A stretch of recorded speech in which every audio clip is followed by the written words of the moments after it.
नमस्कार, स्वागत है आप सभी का मेरे YouTube channel MS coaching future पे।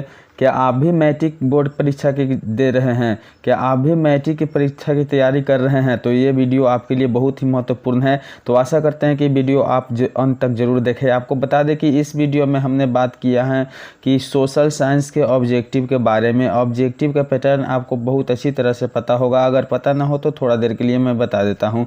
बता दें आपको कि ऑब्जेक्टिव में 1 से 80 प्रश्न पूछे जाते हैं, जिनमें से किन्हीं 40 प्रश्नों को उत्तर दिया जाता है।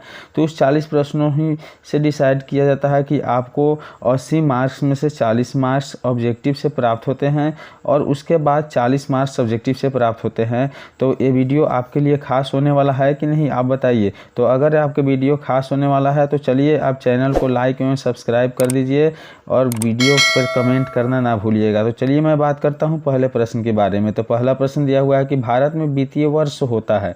भारत में वित्तीय वर्ष कब होता है? तो इसका सही उत्तर है ऑप्शन सी, अर्थात 1 अप्रैल से 31 मार्च तक होता है। ठीक है, तो चलिए देखते हैं अगला प्रश्न।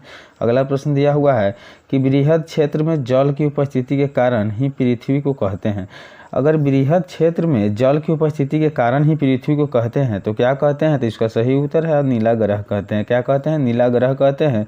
चलिए बढ़ते हैं अगले प्रश्न की। सूचना का अधिकार अधिनियम कानून कब लागू हुआ? सूचना का अधिकार अधिनियम कानून कब लागू हुआ? इसका सही उत्तर है आपका ऑप्शन बी, अर्थात 2005 ईस्वी में। एक एक प्रश्न आपके लिए महत्वपूर्ण है। आशा करते हैं कि वीडियो आप अंत तक जरूर देखते हैं। आपको बता दें कि सीढ़ियाँ उन्हें मुबारक हो जिन्हें सिर्फ छत तक जाना है। सीढ़ियाँ उन्हें मुबारक है जिन्हें सिर्फ छत तक जाना है। मेरी मंजिल तो आसमान है, रास्ता मुझे खुद बनाना है।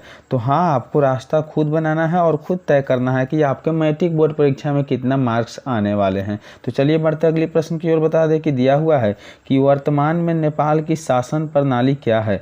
वर्तमान में नेपाल की शासन प्रणाली क्या है? इसका सही उत्तर है लोकतंत्र। कैसा है? लोकतंत्र है। अब बढ़ते अगले प्रश्न की ओर। दिया हुआ है कि राजनीतिक दलों की मान्यता और उसका चिन्ह किसके द्वारा प्रदान किया जाता है? राजनीतिक दलों की मान्यता और उसका चिन्ह किसके द्वारा प्रदान किया जाता है? इसका सही उत्तर है ऑप्शन सी, अर्थात निर्वाचन आयोग के द्वारा। मैं आपके बोर्ड परीक्षा के लिए लगातार मेहनत कर रहा हूँ, तो आप भी एक मेहनत कर दीजिए कि क्योंकि अंगूठा का बटन दबाकर लाइक कर दीजिए, जिससे मेरा हौसला बढ़ जाए, और मेरे चैनल को सब्सक्राइब कर दीजिए, जिससे मैं आपके लिए और वीडियो लेकर आते रहूं। तो चलिए बढ़ते अगले प्रश्न की ओर। दिया हुआ है कि भारतीय संविधान के अनुच्छेद 19 में देश के सभी नागरिकों को कौन सा मूल अधिकार दिया गया है? इसका सही उत्तर क्या है? तो इसका सही उत्तर है ऑप्शन ए, अर्थात स्वतंत्रता का अधिकार दिया गया है। अब बढ़ते अगले प्रश्न की ओर। दिया हुआ है कि टीपू सुल्तान शासक थे।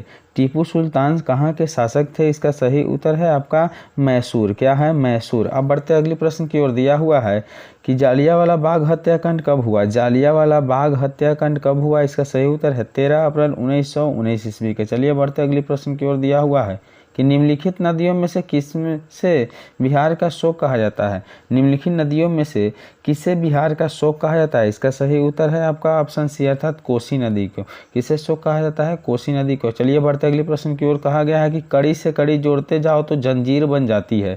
कड़ी से कड़ी जोड़ते जाओ तो जंजीर बन जाती है, तो मेहनत पे मेहनत करते जाओ तो तकदीर बन जाती है। चलिए मेहनत लगातार करते रहिए, आपकी मेहनत ही आपका तकदीर बनाएगा। तो देखिए अगला प्रश्न है कि सिखों के 10वें और अंतिम गुरु श्री गोविंद सिंह का जन्म बिहार के किस नगर में हुआ था? सिखों का जो 10वें और अंतिम गुरु गोविंद जी थे, उनका जन्म कहाँ हुआ था? इसका सही उत्तर है ऑप्शन सी, अर्थात पटना में हुआ था। चलिए बढ़ते अगले प्रश्न की ओर। दिया हुआ है कि अंकोर वाट के मंदिर का निर्माण किस शासक के द्वारा करवाया गया? अंकोर वाट का मंदिर का निर्माण किस शासक के द्वारा करवाया गया? इसका सही उत्तर है सूर्यवर्मन द्वितीय। क्या है? सूर्यवर्मन द्वितीय। और कहाँ स्थित है अंकोर वाट का मंदिर? तो कंबोडिया में स्थित है। चलिए बढ़ते हैं अगले प्रश्न की ओर। दिया हुआ है कि पंचायती राज व्यवस्था सर्वप्रथम किस राज्य में लागू किया गया? पंचायती राज व्यवस्था सर्वप्रथम किस राज्य में लागू किया गया? इसका सही उत्तर है ऑप्शन ए, अर्थात राजस्थान में। कहाँ लागू किया गया? राजस्थान में। चलिए बढ़ते अगले प्रश्न की ओर। दिया हुआ है कि योजना आयोग को भंग कर कौन सा आयोग बना? योजना आयोग को भंग करके कौन सा आयोग बना, इसका सही उत्तर है नीति आयोग। क्या है? नीति आयोग। एक एक प्रश्न महत्वपूर्ण है, वीडियो को अंत तक देखिएगा। चैनल को सब्सक्राइब नहीं किए हैं तो कृपया आप चैनल को सब्सक्राइब जरूर कर दें। दिया हुआ है कि निम्न में से कौन बीमारू राज्य है? निम्न में कौन बीमारू राज्य है? इनमें से सभी बीमारू राज्य है। चलिए बढ़ते अगले प्रश्न की ओर। दिया हुआ है कि भारतीय जनता पार्टी की स्थापना कब हुई थी? भारतीय जनता पार्टी की स्थापना कब हुई थी? इसका सही उत्तर है 1980 ईस्वी में। कब हुई थी? 1980 ईस्वी में। कहा गया कि सड़क कितनी भी साफ है धूल हो ही जाती है। सड़क कितनी भी साफ हो धूल हो ही जाती है। इंसान चाहे कितने भी गुणवान क्यों न हो भूल हो ही जाती है। अगर किसी ऑब्जेक्टिव गलती से आंसर बुला जाए तो इसके लिए माफ़ी चाहता हूँ। चलिए बढ़ते अगले प्रश्न की ओर। दिया हुआ है कि अंतर्राष्ट्रीय महिला दिवस किस तिथि को मनाया जाता है? अंतर्राष्ट्रीय महिला दिवस किस तिथि को मनाया जाता है? इसका सही उत्तर है ऑप्शन बी, अर्थात 8 मार्च को मनाया जाता है। चलिए बढ़ते अगले प्रश्न की ओर। दिया हुआ है कि यूरेनियम का प्रमुख उत्पादक केंद्र है। यूरेनियम का प्रमुख उत्पादक केंद्र है। इसका सही उत्तर है जादूगोड़ा। कहाँ है? जादूगोड़ा। अब बढ़ते अगले प्रश्न की ओर। दिया हुआ है कि सुनामी कहाँ आती है? सुनामी कहाँ आती है? इसका सही उत्तर है आपका समुद्र, क्योंकि सुनामी समुद्र में आती है। अब देखते हैं अगली प्रश्न। दिया हुआ है कि लोकतंत्र की सफलता निर्भर करती है। लोकतंत्र की सफलता निर्भर करती है। इसका सही उत्तर है ऑप्शन सी, अर्थात नागरिकों के विवेकपूर्ण सहभागिता पर। ठीक है, चलिए बढ़ते अगली प्रश्न की ओर। दिया हुआ है कि किसने कहा बिहार के विकास के बिना भारत का विकास संभव नहीं है? किसने कहा कि बिहार के विकास के बिना भारत की विकास संभव नहीं है? इसका सही उत्तर है डॉक्टर APJ अब्दुल कलाम। किसने कहा था? Doctor APJ Abdul Kalam. चलिए बढ़ते अगली प्रश्न की ओर। दिया हुआ है कि बोलीविया में जन संघर्ष का मुख्य कारण था। बोलीविया में जन संघर्ष का मुख्य कारण क्या था? इसका सही उत्तर है ऑप्शन ए, अर्थात पानी की कमी में वृद्धि। क्या था?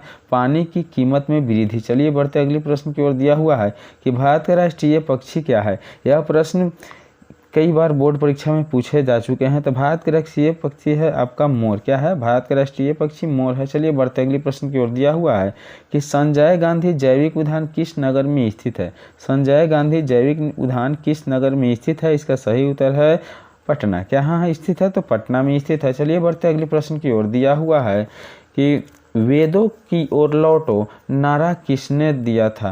वेदों की ओर लौटो नारा किसने दिया था? इसका सही उत्तर है ऑप्शन सी, अर्थात स्वामी दयानंद सरस्वती ने दिया था। चलिए बढ़ते अगले प्रश्न की ओर। दिया हुआ है कि मत सोच कि तेरा सपना क्यों पूरा नहीं होता। मत सोच कि तेरा सपना क्यों पूरा नहीं होता। हिम्मत वालों का इरादा कभी अधूरा नहीं होता। जिस इंसान के कर्म होते हैं अच्छे, अर्थात जिस इंसान के कर्म अच्छे होते हैं उसके जीवन में कभी अंधेरा नहीं होता। तो लगातार कर्म करते जाइए, रिजल्ट आपका अच्छा ही आएगा। तो दिया हुआ है कि गुटेनबर्ग का जन्म कहाँ हुआ था? अर्थात गुटेनबर्ग का जन्म हुआ था। इसका सही उत्तर क्या है? सही उत्तर है ऑप्शन बी, अर्थात जर्मनी में हुआ था। चलिए बढ़ते अगले प्रश्न की ओर।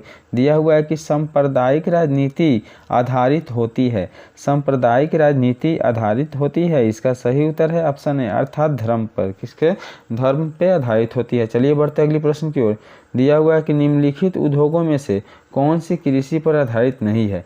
निम्नलिखित उद्योगों में से कौन सी कृषि पर आधारित नहीं है? इसका सही उत्तर है ऑप्शन बी, अर्थात सीमेंट उद्योग। अब बढ़ते अगली प्रश्न की ओर। दिया हुआ है कि वार एंड पीस किसकी रचना है?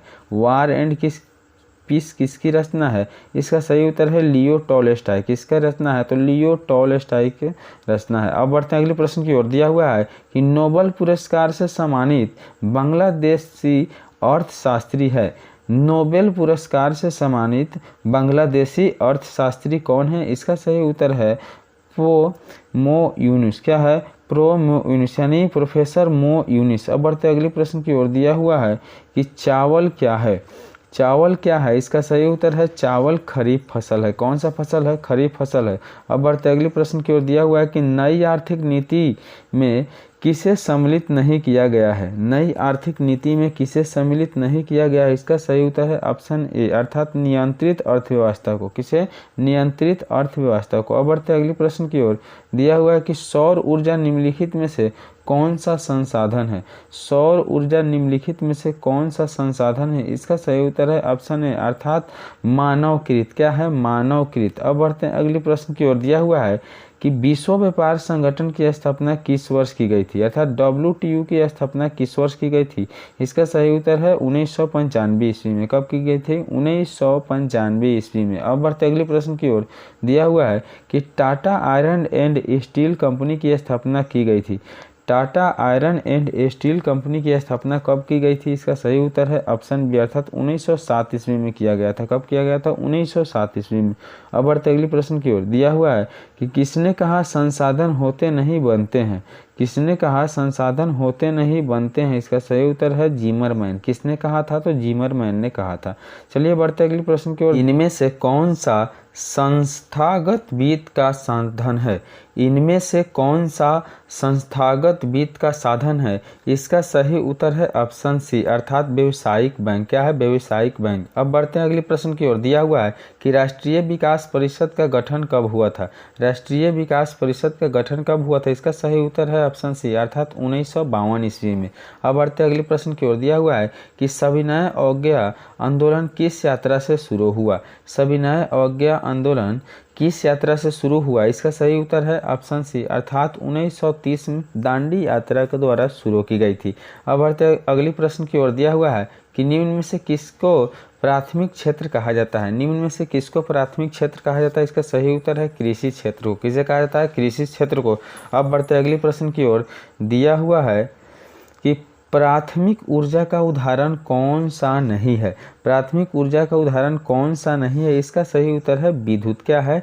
विद्युत। अब बढ़ते अगले प्रश्न की ओर। दिया हुआ है कि संचार का सबसे लोकप्रिय साधन है। संचार का सबसे लोकप्रिय साधन क्या है? इसका सही उत्तर है सार्वजनिक टेलीफोन। क्या है? सार्वजनिक टेलीफोन।